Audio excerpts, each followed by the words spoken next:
আসসালামু আলাইকুম ওয়া রাহমাতুল্লাহি ওয়া বারাকাতুহু। বিসমিল্লাহির রহমানির রহিম। আলহামদুলিল্লাহি রাব্বিল আলামিন ওয়াস সালাতু ওয়াস সালামু আলা সাইয়্যিদিল মুরসালিন নবিয়িনা মুহাম্মদ ওয়া আলা আলিহি ওয়া সাহবিহি আজমাইন, আম্মা বাদ। সম্মানিত শ্রোতা দর্শক মণ্ডলী, আল্লাহ রাব্বুল আলামিনের প্রশংসা এবং প্রিয় নবী সাল্লাল্লাহু আলাইহি ওয়াসাল্লামের উপর সালাতু ওয়াস সালামের পর আজ মঙ্গলবার 6 মুহররম 1447 হিজরি মোতাবেক 1 জুলাই 2025 আমাদের ধারাবাহিক প্রশ্ন উত্তর পর্ব নম্বর 96। 10টি প্রশ্ন রয়েছে বিভিন্ন দেশ থেকে আসা। আমরা ইনশাআল্লাহ তাআলা সংক্ষেপে এগুলির উত্তর দেওয়ার চেষ্টা করব। আল্লাহ রাব্বুল আলামিন যেন সঠিক কথা বলার এবং মেনে চলার তৌফিক দান করেন। প্রথম প্রশ্ন করেছেন, আসসালামু আলাইকুম ওস্তাদ। ওয়া আলাইকুম আসসালাম ওয়া রাহমাতুল্লাহ। আখিরাতে কখন কখন বাবা মা ভাই বোন আত্মীয় স্বজনের সাথে দেখা হতে পারে? আখিরাতে জান্নাতে দেখা হবে, জান্নাতে গেলে হাসর মাঠে দেখা হবে এমন কোনো প্রমাণ আমাদের কাছে নেই, কিন্তু জান্নাতে দেখা সাক্ষাৎ হবে, মিলিত হবে, একসাথে স্থান হবে। এই মর্মে সূরা তুরে আয়াত নম্বর 21 সে আল্লাহ রাব্বুল ইরশাদ করেছেন, ওয়াল্লাযীনা আমানু ওয়াত্তাবা'আতহুম যুররিয়াতুহুম বিঈমান। যারা ঈমানদার এবং তাদের সন্তান সন্ততিরা তাদের অনুসারী ঈমানের সাথে, মানে তারাও মুমিন মুসলিম, তারা নাস্তিক নয়, তারা মুশরিক নয়, তারা জাহান্নামের পথে চলেননি।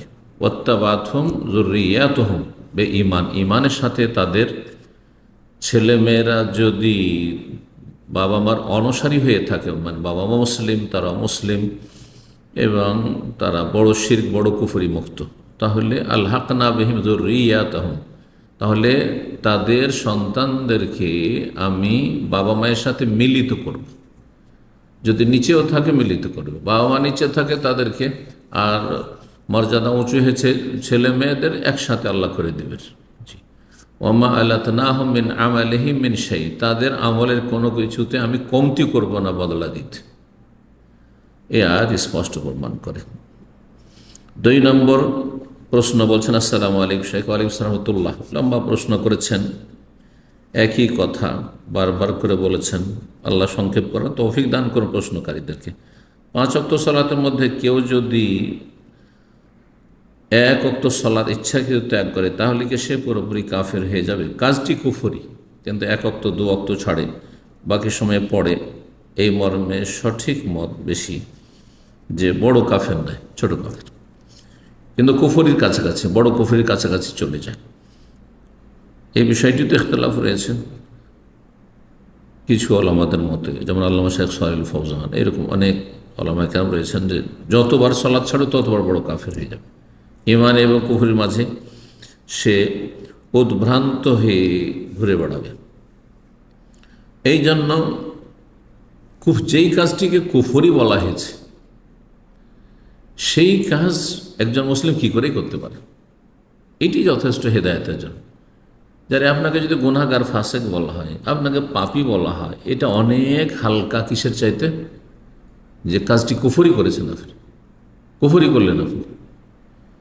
যেই পাপকে কুফরি বলা হয়েছে সেই পাপ মুসলিম দ্বারা কি করে হইতে পারে, অর্থাৎ মুসলিম কি করে বেনামাজি হইতে পারে ইসলাম বুঝলে আর ইসলাম পালন করলে? মুসলিম চোর ডাকাত হতে পারে, মুসলিম মদখোর হইতে পারে, মুসলিম বিভিন্ন পাপে জড়িয়ে থাকতে পারে, হারাম খেতে পারে, কিন্তু মুসলিম বেনামাজি হয় না। কারণ প্রথম আখেরাতের ঈমানের অন্তর্ভুক্ত হচ্ছে আখেরাতে আপনার প্রশ্ন উত্তর, সওয়াল জবাব, হিসাব। প্রথম হিসাবই নামাজের। তো যাই হোক, এখানে বলছেন এই প্রশ্নকারী যে ইচ্ছাকৃত ত্যাগ করলে অথবা সুনির্দিষ্ট কতদিন ইচ্ছাকৃত সালাত ত্যাগ করলে সে মানুষটা পুরোপুরি সম্পূর্ণরূপে কাফের হয়ে যাবে জানিবাদি? যেই ব্যক্তি মোটে নামাজ পড়ে না, 5 ওয়াক্তের 1 ওয়াক্ত পড়ে না, জুমা পড়ে শুধু, সেই ব্যক্তি সঠিক মতে সে বড় কাফের, তার ইসলামে কোনো অংশ নেই। আর যদি সে এর কারণে পুরোপুরি সম্পূর্ণরূপে কাফের হয়ে যায়, বলছেন যে কাফের হয়ে যায়, তাহলে কি সে স্বামী স্ত্রীর মধ্যে অটোমেটিক তালাক হয়ে যাবে? তালাক না, মোরতাদ হয়ে গেলে, যখন বড় কাফের হয়ে গেল, মোরতাদ হয়ে গেলে বিয়ে থাকেই না, বিয়ে থাকেই না, বিয়ে নেই। মোরতাদের সাথে সংসার করা জায়েজ নয়, স্ত্রী বেনামাজি হোক অথবা স্বামী বেনামাজি হোক, দুইজনের একজন একেবারে নামাজ পড়ে না, তার সাথে কোনো বৈবাহিক সম্পর্ক থাকে না, ফাসকে নেকাহ, বিবাহ বিচ্ছিন্ন হয়ে যায়। আর যদি তালাক হয়ে যায় তাহলে সেই ব্যক্তির করণীয়, সেই ব্যক্তি মুসলমান হবে, ফিরে আসবে, যদি ফিরে আসে তার স্ত্রী ফিরিয়ে পাবে, আর না হলে স্ত্রী ফিরে পাবে না। স্ত্রী ইদ্যত পার করার পরে সে অন্য জায়গায় বিয়ে বসতে পারবে। বিশেষ দ্রষ্টব্য, দুই ব্যক্তির মধ্যে এক ব্যক্তির নিয়মিত সালাত আদায়কারী, আরেকটা কথা হলো যে তালাক হয়ে যাওয়ার পরে, অর্থাৎ স্বামী স্ত্রী, বলতে চাইছে স্বামী স্ত্রীর মধ্যে একজন নিয়মিত নামাজি আর একজন বেনামাজি, জায়েজ না এরকম সংসার করা? জি। বলছেন যে আর একটা কথা হলো যে তালাক হয়ে যাওয়ার পরে এই সম্পর্কটি পুনরায় আগের অবস্থায় নেওয়া যাবে না, যাবে যদি মুসলিম হয় তাহলে যাবে। যদি বলে যে তওবা করে ফিরে আসলাম, ইদ্যতের মধ্যে ফিরে আসে, তওবা করে ফিরে আসলাম, আমি নামাজ ধরে নিলাম, নামাজ ধরে নিল, তাহলে ফিরে আসবে, নিজের স্ত্রী থাকবে। আর যদি পুনরায় নেওয়া যায় তাহলে এটার জন্য কি কাজ করতে হবে? পুনরায় যদি নেওয়া যায় ইদ্যতের ভিতরে থাকে তাহলে আমার হচ্ছে বিয়ে নবায়ন করতে হবে না, বিয়ে নবায়ন করতে হবে না। আর ইদ্যত পার হয়ে গেলে বিচ্ছিন্ন হয়ে গেছে, ইদ্যত পার হওয়ার পরে বেনামাজির সাথে যে বিবাহ বিচ্ছেদ হয়েছে, তার ইদ্যত পার হয়ে গেছে, বিবাহ বিচ্ছেদ হয়ে গেছে, তার সাথে কোনো সম্পর্ক নেই, স্বামী স্ত্রীর কোনো সম্পর্ক নেই। 3 নম্বর প্রশ্ন। আসসালামু আলাইকুম শেখ। ওয়ালাইকুম সালাম। যদি এমন একটা ঘটনা আছে যেখানে বাড়িতে মা আছে, আমি ছাড়া আর কোনো মাহরাম নেই, এবার চাচা বা তাদের ছেলে বাড়িতে আসলে ফরজ সালাত মসজিদে পড়া কি ওয়াজিব হবে? চাচার ওপর জামাতে নামাজ পড়া ওয়াজিব, আর চাচা তো ভাইয়ের ওপর, সাবালক তারা, সুতরাং তাদেরকে মসজিদে নিয়ে যাবেন। ওরাকে মহিলার সাথে রেখে দিয়ে আপনি মসজিদে কেন যাবেন? বেনামাজি হইলে উজুর পানি এগিয়ে দেবেন, উজুর পানি নেন, উজু করেন, নামাজ পড়তে চলেন। এটা আমার আব্বা রাহিমাহুল্লাহর আদর্শ। বেনামাজি কোনো আত্মীয় স্বজন, দূরের কিছু বেনামাজিও ছিল, তো আসতো, এরকম ঘটনা মনে আছে, এসছে, এসে বসেছে আর নামাজের টাইম হয়ে গেছে, তো আব্বা নামাজ পড়তে যাচ্ছেন, আমার কাছে পানি দাও। বলছে আমি পানি দিতে গেলে পানি লাগবে না, বলছেন না, বলে যে পানি আব্বু দিতে বলে। বলছে কাপড় খারাপ হচ্ছে, বলছে কাপড় বদলে দাও, বলছে কাপড় নিয়ে যাও, লুঙ্গি নিয়ে যাও, যে বলো যে কাপড় বদলে না। ওকে বাধ্য করে নামাজ পড়তে, আপনার বাড়িতে এখন মেহমান হয়েছে, বাধ্য করে নামাজ পড়তে। জি। তো আপনার চাচাকে বা চাচাতো ভাইকে তাদেরকে বলবেন চলেন নামাজ পড়ে আসি। উল্লেখ্য বাড়িতে এটা মানতে চাই না চাচা বা তাদের ছেলেরা নন মাহরাম, মানতে চায় না তারা জাহেল, সেজন্য আপনার মা বা আপনার ভাই বেরাদ আত্মীয় স্বজন মূর্খ, সেজন্য মানতে চাই না যে চাচা বা চাচাতো ভাই ভাতিজা, মানে স্বামীর ভাতিজা, এরা মাহরাম নয়, চাচির জন্য মাহরাম নয়, মামির জন্য মাহরাম নয়। বাকি কথা হলো আরেকটি মাসলা জানেন, কোনো বাসাতে অবস্থানের জন্য সেখানে মাহরাম থাকতে হবে জরুরি না, নিরাপদ থাকতে হবে। একাধিক রুম আছে, একটি রুমে মজলিস রুমে বসে আছে, বৈঠক রুমে বসে আছে নন মাহরাম লোক, আর ভিতরে মহিলারা আছে, ভিতরে আসার কোনো সুযোগ নেই, চান্স নেই, তাহলে অসুবিধা নেই। ওই বাড়িতে একজন মাহরাম থাকতে হবে, বাইরে দিতে গেট আছে, আসলো চলে গেল বা ওখানে থাকছে, অসুবিধা নেই। মাহরামের শর্ত শুধু সফরের জন্য, মাহরামের শর্ত হচ্ছে সফরের জন্য।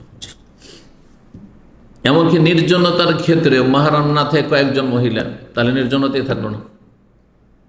কিন্তু একেবারে নির্জনতা মানে একজন মহিলা বেগানা, একজন পুরুষ, তাহলে মাহরাম থাকতে হবে, এটা যায় না। তাহলে সফরে মাহরাম শর্ত। আর নির্জনতা দূর করার জন্য হয় অন্য কোনো লোক সেখানে থাকতে হবে, বেশ 2-3 মহিলা একটি গাড়িতে যাচ্ছেন, বন্ধ গাড়ি, পিছনে মহিলা বসে আছে, ড্রাইভার গাড়ি চালাচ্ছে, আজকে যে ট্যাক্সি ড্রাইভারগুলো, একজন মহিলার বসা জায়েজ নয়, তার সাথে একজন মহিলাকে প্যাসেঞ্জার হিসেবে উঠানো জায়েজ নয় সব ড্রাইভারদের জন্য। এইসব মশলা অনেকেই জানে না, আর অনেকে জানলেও তুচ্ছ পেটের জন্য, পয়সার জন্য মানে না। আল্লাহ হিদায়াত দান করুন। 4 নম্বর প্রশ্ন বলছেন, আসসালামু আলাইকুম ওস্তাদ। ওয়ালাইকুম আসসালাম। হাদিসে এসেছে যে কেউ 100 বার সুবহানাল্লাহ পাঠ করবে, তার 1000 গুনাহ মাফ হবে ও তার আমল নামায় 1000 নেকি লেখা হবে। এখন আমি একদিনে সর্বোচ্চ কতবার সুবহানাল্লাহ পাঠ করতে পারবো? যতবার পারবো। 100বার 100বার করেই করতে হবে, জরুরি না। হাজার হাজার বার পড়তে থাকেন, বিনা হিসাবে পড়তে থাকেন। আল্লাহ রাব্বুল আলামিনের কাছে অটোমেটিক হিসাব আছে। এমনি আল্লাহ সব জানছেন যে কত আপনি পড়েছেন, কত করেছেন। অতিরিক্ত উপরন্তু আল্লাহ রাব্বুল আলামিন ফেরেশতা লাগিয়ে রেখেছেন নোট করার জন্য। তারা নোট করেছেন আপনি কতবার পড়েছেন, সুতরাং আপনার গণনার কোনো প্রয়োজন করে না। জি, যদি 100বার পড়েন তাহলে গণনা করবেন, তার বেশি পড়লে গণনা করার কোনো প্রয়োজন নেই, পড়তে থাকেন। যত তসবিহ করবেন, যত হামদ করবেন, যত তাকবীর পাঠ করবেন, যত জিকির আজকার করবেন, যত লা ইলাহা ইল্লাল্লাহ পড়বেন, যত সুন্নাত, যত আস্তাগফিরুল্লাহ পড়বেন, তত ভালো। জিকিরের কোনো সীমিত পরিমাণ না যে এরপর আর জিকির করা যাবে না, এরকমটা নেই। কিন্তু জিকরান কাসীরা, জিকির আলোচনায় 1-2 সপ্তাহ আগে হয়েছে। আল্লাহ রাব্বুল আলামিন কয়েকটি আয়াতে কোরআনে কারিমে খুব বেশি বেশি যত পারো জিকির আজকার আল্লাহকে স্মরণ করতে থাকো। অন্তর থেকে স্মরণ করা, মুখে স্মরণ করা, কাজে কর্মে স্মরণ করা, এ হচ্ছে জিকির। 5 নম্বর প্রশ্ন বলছেন, আসসালামু আলাইকুম শাইখ। ওয়ালাইকুম সালামতুল্লাহ। থাকার রুম ও টয়লেটের মাঝে দেয়াল আছে, এখন এই দেয়ালের সাথে সেলফে ইসলামী বই বা কোরআন রাখলে কোনো দোষ হবে কি? বাথরুমের দিকে রাখা যাবে না, বাথরুমের অপোজিট দিকে, বিপরীত দিকে রাখা যাবে। কারণ এখানে সেলফ আছে, এখানে সেলফ আছে, আর তার পিছন দিকে টয়লেট আছে, কোনো অসুবিধা নেই। আর রয়েছে, যদি আর থাকে তাহলে কোনো অসুবিধা নেই। 6 নম্বর প্রশ্ন বলছেন, আসসালামু আলাইকুম। ওয়ালাইকুম সালামতুল্লাহ। কোনো যুবকের ছোটবেলা থেকে মেয়েদের প্রতি আকর্ষণ না থাকলে সে কি হস্তমৈথুন করে যৌন তৃপ্তি নিতে পারবে? যখন আকর্ষণই নাই তো হস্তমৈথুন কেন করতে যাবে? কত বেকুবের বেকুব। হ্যাঁ, চাহিদা নেই, যৌন চাহিদা নেই, কোনো স্ত্রী নারীর দিকে আকর্ষণ নেই, আবার হস্তমৈথুন কি দরকার?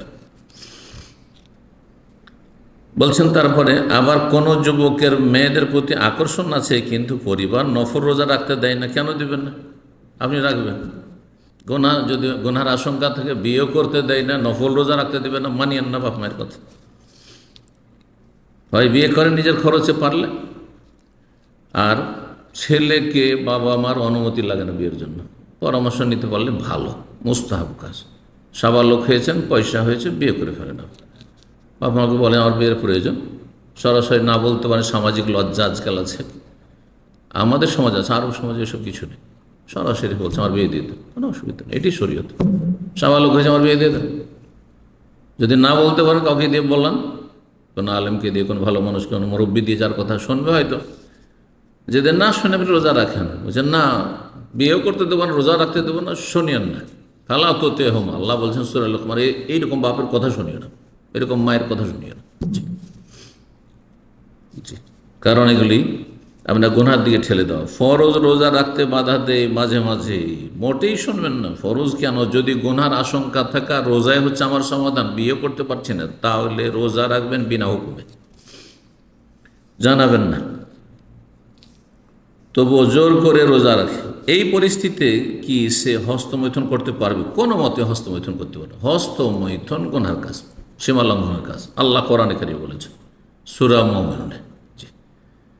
নবী সাল্লাল্লাহু আলাইহি সাল্লাম যুবকদেরকে বলেছিলেন যে তোমরা সাবালক হয়েছ, পারলে যদি শক্তি সামর্থ্য থাকে, মোহর দিতে পারো, ভরণ পোষণ দিতে পারো, তাহলে বিয়ে করো।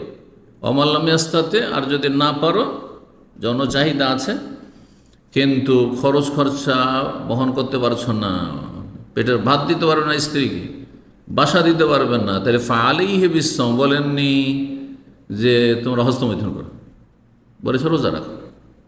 নবী সাল্লাল্লাহু আলাইহি ওয়াসাল্লামের সমাধান নেবেন, কিছু এসব মুফতিদের সমাধান নেবেন না মন গড়াফোন, যে বড় গোনা থেকে বাঁচার জন্য ছোট গোনা করলে অসুবিধা নেই। কোথায় পেলেন আপনি এটা?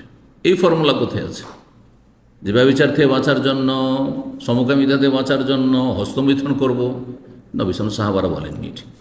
কোনো কেউ যদি বলে থাকে আপনার কোন প্রিয় বক্তা বা হজরত, তাহলে সেটা তার ব্যক্তিগত পকেটের কথা, ইসলামের কথা নয়। আল্লাহ হিদায়াত দান করুন।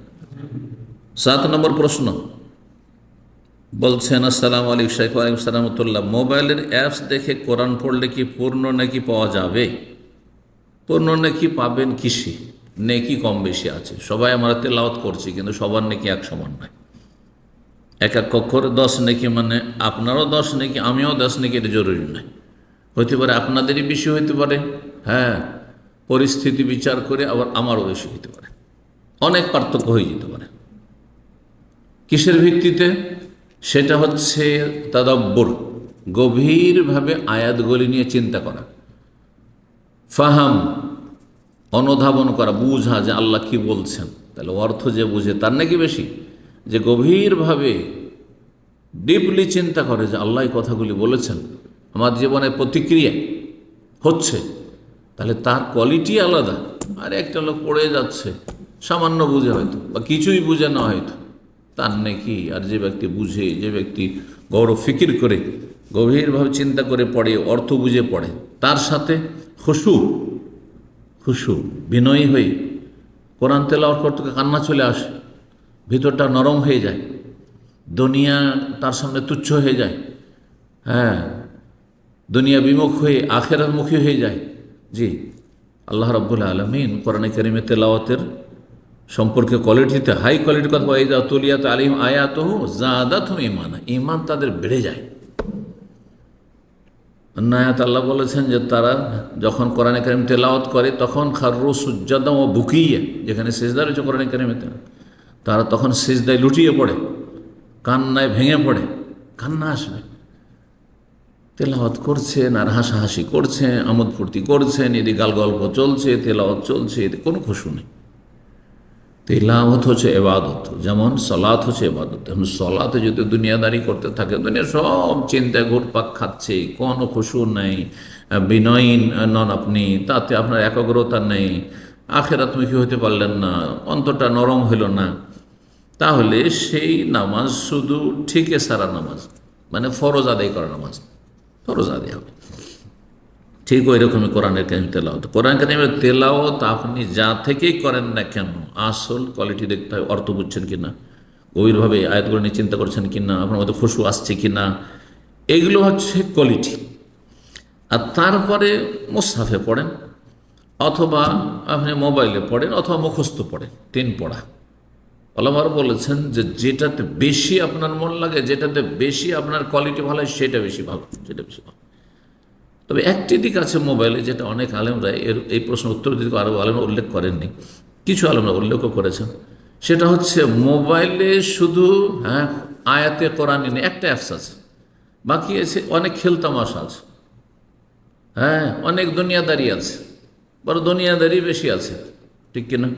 হঠাৎ মেসেজ চলে, কোরআন তেলাওয়াত করছে, হঠাৎ মেসেজ এলো, একটা নোটিফিকেশান আসলো, ও দেখি একটু ওইদিকে মন চলে গেল, খুশু কমে গেল, মনোযোগ কমে গেল, তাহলে কোয়ালিটি ডাউন হইল। কিন্তু কোরআন যদি সামনে থাকতো তাহলে ওইটা হইতো না। মোবাইলকে সরিয়ে রেখেছি, কোনো মেসেজ নেই, মানুষের সাথে কোনো যোগাযোগ নেই, রবের সাথে, রবের কালামের সাথে, আল্লাহর কালামের সাথে শুধু যোগাযোগ, আমার সম্পর্ক।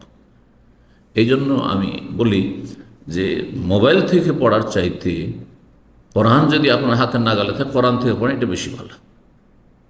এর মাঝখানে হঠাৎ করে মনটা অন্যদিকে চলে গেল, চলেন একটু দিলেন, একটা কিছু খুলে দিলেন, গেল। কারণ এতে অনেক খেলাধুলার জিনিস, বিনোদনের জিনিস আছে, অনেক পাপের জিনিসও আছে, যার ফলে যত দূর এটাকে এড়িয়ে চলতে পারেন। আমরা তেলাওয়াতের সময় এটাকে চোখের আড়ালে রাখি, ওতে বেশি মনোযোগী হইতে পারে। কোনো রকমের তাতে যেন কোনো ভাইব্রেশন না থাকে, যাতে কার কল একটু দেখি, তেলাওয়াত করতে করতে দেখিনি, একটু উঠায় আর না উঠায়, গেল, মনোযোগ হারিয়ে গেল আপনার। তো এতে হচ্ছে কোয়ালিটি ডাউন হয়ে যায়। এটা কোরআন নিয়ে পড়লে হবে না। মুখস্থ পড়া ভালো, কিন্তু অনেক সময় মুখস্থ পড়তে গিয়ে সন্দেহ হচ্ছে, তখন খুশু, মনোযোগ কমে যাচ্ছে, একাগ্রতা কমে যাচ্ছে, ভালো করে অর্থ বুঝতে মানে হচ্ছে, এদিকে স্মরণ করতে গিয়ে অর্থ বোঝা দুর্বল হয়ে যাচ্ছে। কখনো কখনো মুখস্থ পড়লে উত্তম হবে, কখনো কোরআন দেখে পড়লে উত্তম হবে। আল্লাহর আরেকটি কথা বলেছেন খুব সুন্দর, সেটা হচ্ছে যে সালাতের নামাজের ভিতরে তেলাওয়াত সবচেয়ে উত্তম।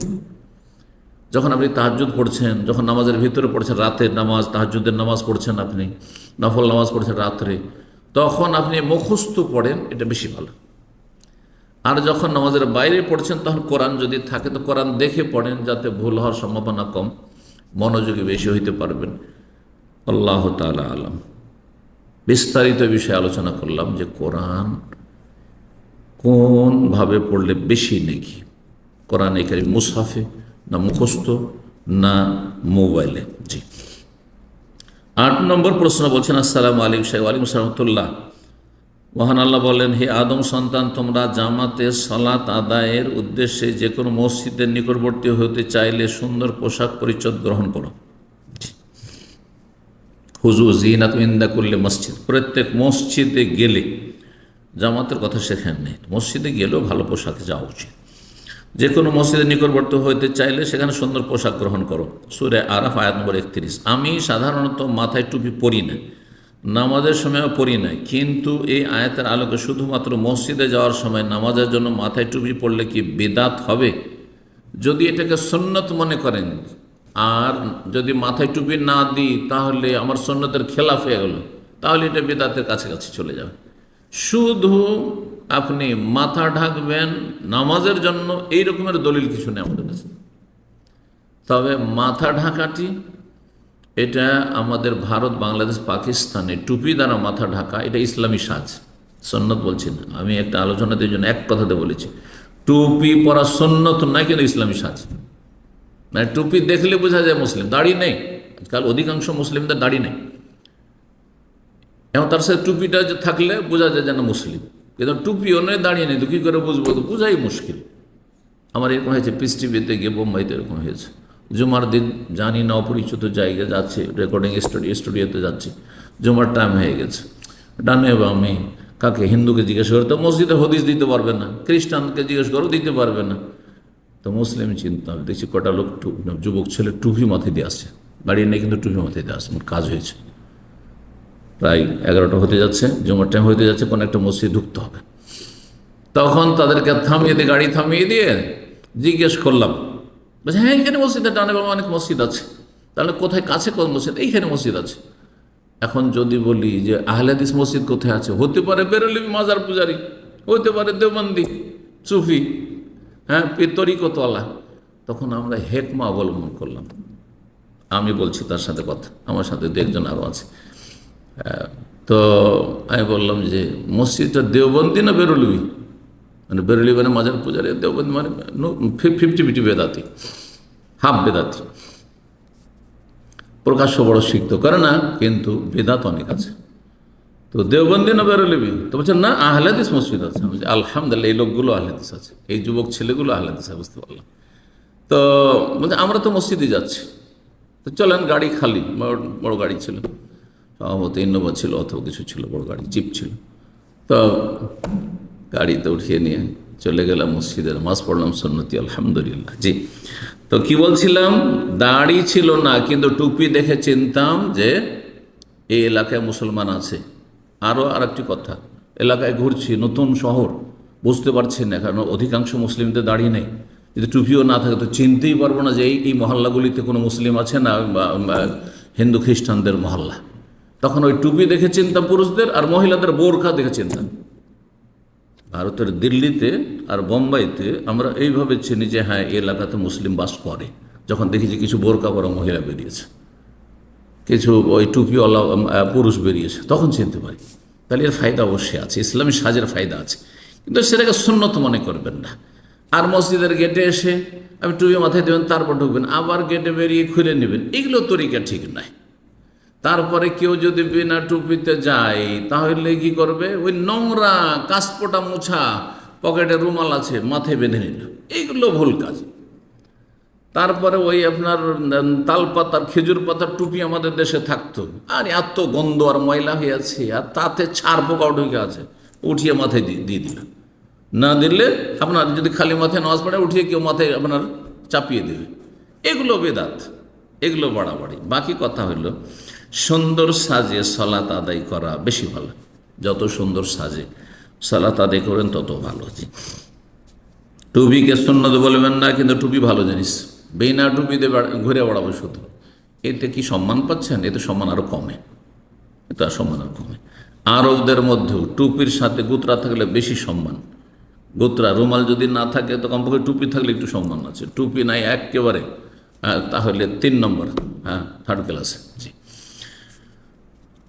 তো এই ছিল প্রশ্ন এবং তার উত্তর। 9 নম্বর প্রশ্ন বলছেন, আসসালামু আলাইকুম। ওয়ালাইকুম সালাম। ইসলামিকভাবে যে কট বা বন্ধক আছে, আমার বাবা মা সেই বন্ধক রাখেন না, বন্ধক জমিতে ফসল ফলান এবং তা ভোগ করেন, যা সরাসরি সুদের অন্তর্ভুক্ত। আমি এখনও ইনকাম করি না, এই কট জমি নেওয়া নিষেধ করলে আমার মা বলে আমি নাকি সংসারে শনি, হিন্দুদের বিশ্বাস, মানে হিন্দুদের দেবতা, শনি হিন্দুদের দেবতা। আপনার মা শিরকি কথা বলেছে। যেই ব্যক্তি বলবে কোনো খারাপ লক্ষণকে শনি, আর ভালো হলে এটা হচ্ছে আমার লক্ষ্মী, হ্যাঁ, এগুলি হচ্ছে শিরকি কথা। এই মেয়েটি আমার লক্ষ্মী, এই বৌমা আমার লক্ষ্মী, এগুলো শিরক। জি, এগুলো শিরক। জি, আল্লাহ হেদায়েত করুক আপনার মাকে। এমতো অবস্থায় আমি চাচ্ছি যে নিজ বাড়ি ছেড়ে বাইরে গিয়ে কামাই করি, যেহেতু ওনারা এখন ওই হারাম ইনকাম ছাড়বেন না, আর আমিও ওই টাকার পেছনে শ্রম দিতে চাচ্ছি না। আমি একমাত্র সন্তান, সে হিসাবে বাইরে থাকলে বাবা মায়ের হক নষ্ট হবে কি না? আপনি বাবা মায়ের সাথে থাকার চেষ্টা করুন, কিন্তু ওই যে কটের জমি নিয়েছে, মানে সুদের ওপর যে বন্ধক নিয়েছে, বন্ধক রেখেছে আর ওই ফসল খাচ্ছে, ওই জমির চাষ আবাদে আপনি সহযোগিতা করবেন, বাকি সংসারের কাজগুলি করেন। বলে যদি বলে যে অমুক জমিটাতে যাও, যেটা বন্ধকে নেওয়া, কট নেওয়া, আর ওই জমিটা দেখাশোনা করে এসো, একটু চাষাবাদ করে এসো, তাহলে বলবে না, ওখানে যাবো না। বাবা মা হাটে যাচ্ছেন, বাজারে যাচ্ছেন সংসারের জন্য, বাজার করার জন্য, আর বাবা বলছে জর্দা নিয়ে আসিও, তো বিড়ি সিগারেটের প্যাকেট নিয়ে আসো, বলছে ওইটা বাজার করে দেবো না, বাকি মাছ নিয়ে আসো, গোস্ত নিয়ে আসো, ফল নিয়ে আসো, অমুক নিয়ে আসো, তমুক নিয়ে আসো, সব নিয়ে এসে দেবেন, হালাল জিনিস নিয়ে এসে দেবেন। কিন্তু যখনই বলবে সিগারেটের কথা, যখন বলবে জর্দা পান নিয়ে আসবি, তখন বলে ওইটা বাজার আমি করতে পারবো না। তাতে সন্তুষ্ট থাক আর অসন্তুষ্ট থাক।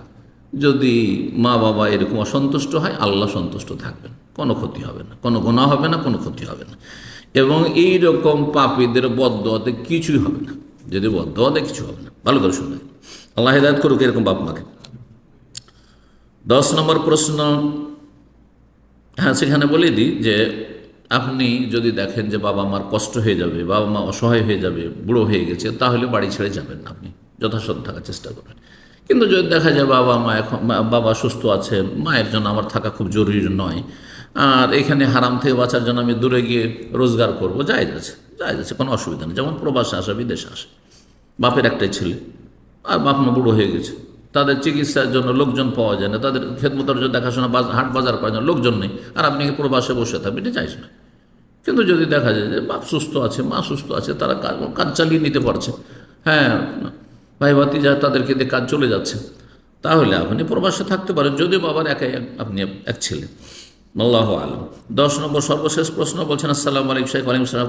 2014 সাল থেকে আপনার আলোচনা শুনে অনেক উপকৃত হয়েছি এবং কোরআন ও সহিহ হাদিসের দাওয়াত পেয়েছি। আল্লাহ আপনাকে উপকারী জ্ঞান দান করুন, রিজিকে বরকত দান করুন এবং আপনার মাধ্যমে আমাদেরকে আরও উপকৃত হওয়ার তৌফিক দান করুন, আমিন। আল্লাহ আপনাদের ভালো করুন।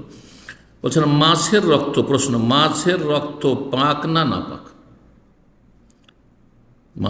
মাছের যে রক্তগুলি রয়েছে মাছ কাটার পরে, এই ভাই বলছেন যে মাছের ব্যবসা করি, তো সংক্ষেপে আমি তার প্রশ্নটি পড়লাম। তো অনেক সময় কাপড়ে লেগে থাকে, অনেক সময় গায়ে হাতে লেগে থাকে, সালাতের টাইম হয়ে যায়, তাহলে কি এগুলো ধুইতেই হবে নামাজ পড়ার জন্য, আর কাপড় পরিবর্তন করতেই হবে? না, মাছের রক্ত নাপাক না, মাছের রক্ত নাপাক নয়, কারণ মাছ মরে গেলেও খাওয়া জায়েজ, মাছ মরে গেলেও খাওয়া জায়েজ। কোন রক্ত নাপাক? কয়েক রকমের রক্ত নাপাক, তার মধ্যে পেশাব পায়খানা রাস্তা দিয়ে বেরোলে সেই রক্ত নাপাক মানুষের। গোস্তের ওই বা পশুর ওই রক্তগুলি নাপাক যেগুলো দামন মাসফুফ, সেরা উপসেরা থেকে সবে গিয়ে বের হয় জবাই করার সময়, এগুলো নাপাক। কিন্তু গোস্ত, আপনার জবাই টবাই করার পরে গোস্তের গায়ে লেগে আছে, গোস্ত ধোয়ার সময় কিছু রক্ত বেরোয় না, এগুলো ধরেন একটা কাপড়ে আপনি বেঁধে নিয়ে আসছেন গোস্ত, তাহলে এই রক্তগুলি নাপাক নয়, এই রক্তগুলি নাপাক নয়।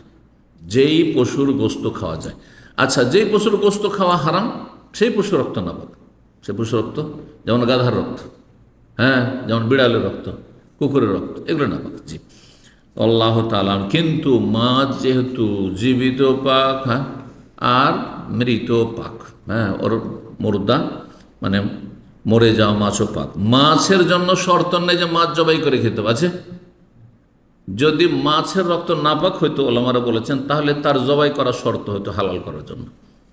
যেমন গরুর আর আপনার বকরি ছাগলের রক্ত, গবাদি পশুর রক্ত কি নাপাক, যেগুলো সবেগে প্রবাহিত হচ্ছে, সেই জন্য সেটা যদি এমনি মারা যায় তা হারাম, খাওয়া যাবে না। জবাই করলেন, আঘাত করলেন, পাথরের আঘাত করলেন, বা লাঠির আঘাত করলেন আর মেরে ফেলে দিলেন, খাওয়া যাবে না, হারাম। জন্য শর্ত হচ্ছে বিসমিল্লাহ আল্লাহ আকবার বলে জবাই করা, কিন্তু মাছের জন্য জবাই নাই।